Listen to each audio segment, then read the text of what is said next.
नमस्कार। मैं doctor Tapesh vascular surgeon हूं। ये मार्च का महीना हमारा पूरे विश्व में DVT awareness month, DVT month के तरीके से सेलिब्रेट किया जाता है।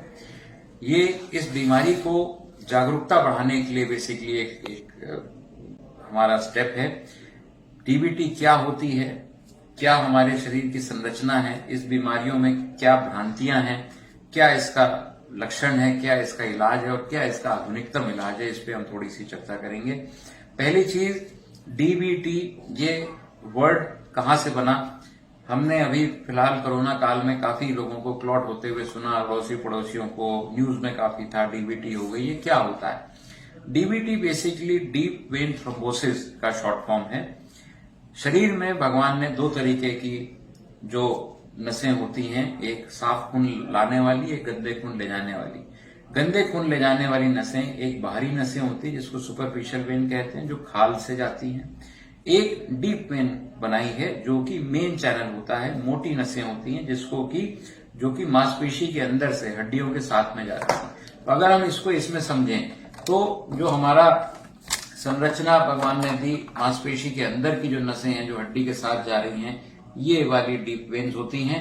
इसके बाद हमारी मांसपेशियां होती हैं, मसल होती हैं, और उसके बाहर की नसों को सुपरफिशियल कहा जाता है। तो जो इसके अंदर हैं वो डीप वेन्स हैं जो गंदे खून को लेकर के हार्ट तक जा रहे हैं। उनमें होने वाली कोई भी अकस्मात रुकावट, क्लॉट जमना, कोई भी उसमें थ्रोम्बस जिसको हम अंग्रेजी में कहते हैं, वो जम जाने को डीप वेन थ्रोम्बोसिस कहते हैं। इसके क्या कारण होते हैं, क्यों जमता है?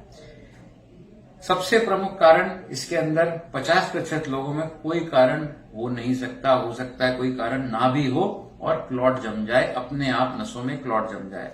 अमूमन तौर पे क्लॉट तब जमना चाहिए जब खून नस से बाहर आ रहा हो, वहां पे क्लॉट बनता है नॉर्मली। लेकिन जो आपका अपने आप क्लॉट बन जाता है वही डीवीटी कहलाता है।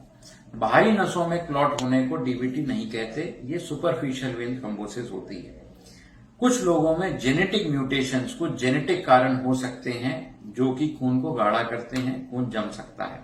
इसके अलावा जो कारण है, ज्यादा ना चलना, जैसे हॉस्पिटल में पेशेंट एडमिट हो, चल नहीं सकता, पिंडलियां काम नहीं कर रही, immobilisation in the ICU stay, या सर्जरी होने वाली है या सर्जरी के बाद उस समय भी खून गाढ़ा होता है।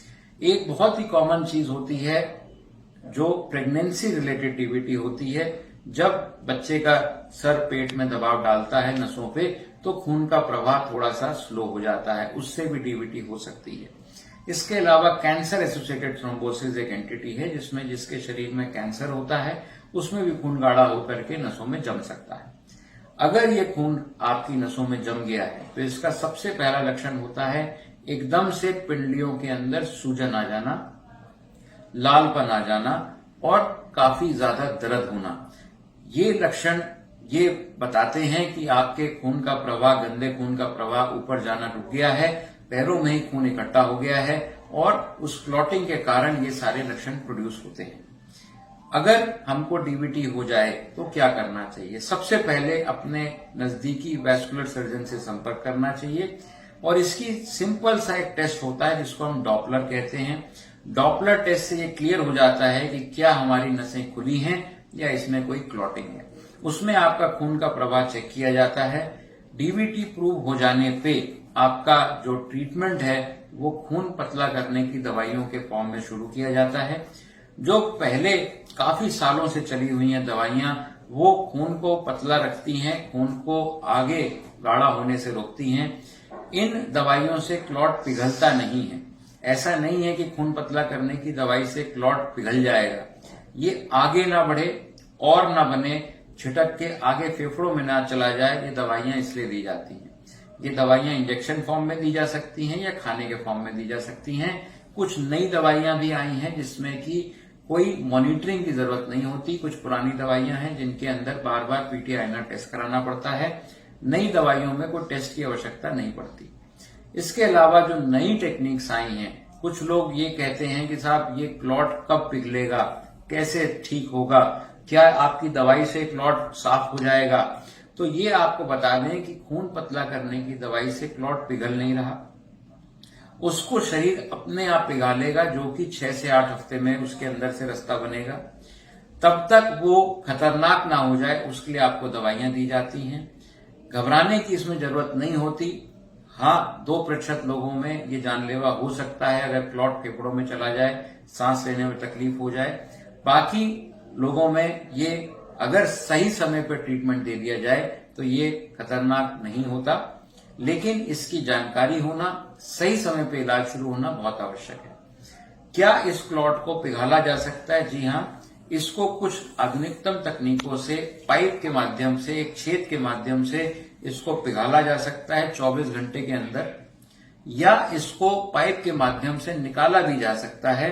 तो थ्रोम्बोलाइसिस, जिस क्लॉट पिघालना होता है पाइप के माध्यम से, थ्रोम्बोसक्शन यानी पाइप के माध्यम से उस क्लॉट को निकाल दिया। हर इंसान को इसकी आवश्यकता नहीं होती। ये एक वैस्कुलर सर्जन को अपने जो लिटरेचर है, जो रिसर्च है, उस पर ये डिसीजन होता है कि हाँ ये करना है कि नहीं। अगर वो इस चीज के कैंडिडेट हैं तो इसको एक सुन करके एक छिद्र द्वारा इसको किया जा सकता है और 24 से 48 घंटे में। लेकिन ये कार्यक्रम, ये सारा इलाज पहले 15 दिन में ही किया जाता है। इसके बाद में क्लॉट सीमेंट के माफिक कठोर हो जाता है और इसको पिघालना बहुत मुश्किल होता है। तो सही समय से अगर इसको निकाल दिया जाए तो भी अच्छे रिजल्ट मिलते हैं। इसके बाद जो दवाइयां हैं वो लंबे समय चलती हैं, कम से कम 3 से 6 महीने। ये भी आपका वैस्कुलर सर्जन डिसाइड करेगा कि इसकी दवाई कितने दिन चलनी है। एक भ्रांति है कि जो कुछ डॉक्टर्स भी कहते हैं, पब्लिक में भी ये बात होती है कि एक छन्नी डल जाती है, एक फिल्टर डल जाता है कि क्लॉट हुआ तो इसका मतलब फिल्टर डालना है। हर डीवीटी के पेशेंट में फिल्टर डालना आवश्यक नहीं होता। अगर खून पतला करने की दवाई नहीं दी जा सकती तो ही उसमें फिल्टर यानी छन्नी मेन नस में डालने की आवश्यकता होती है, जिससे कि जब दवाई नहीं दी जा रही, क्लॉट ऊपर जाने का खतरा है, तो आप उसको उस छन्नी में, मेन नस की छन्नी में उसको पकड़ लें और वो फेफड़ों तक ट्रेवल करके ना जाए, वरना वो जानलेवा हो सकता है। दूसरी हमारी एक भ्रांति होती है कि आर्टरी में क्लॉट, क्या डीवीटी होता है? जी नहीं, आर्टरी का क्लॉट नीचे की तरफ जाएगा, वेन का क्लॉट ऊपर की तरफ जाएगा।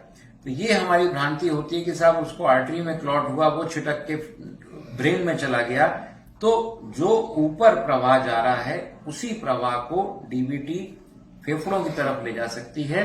तो आपका जो आम भाषा में अगर हम समझाएं तो अगर आपको एकदम से पैरों में सूजन आ जाए, एकदम से पैरों में दर्द हो, लालपन हो, तो तुरंत अपने नियरेस्ट वैस्कुलर सर्जन को संपर्क करें।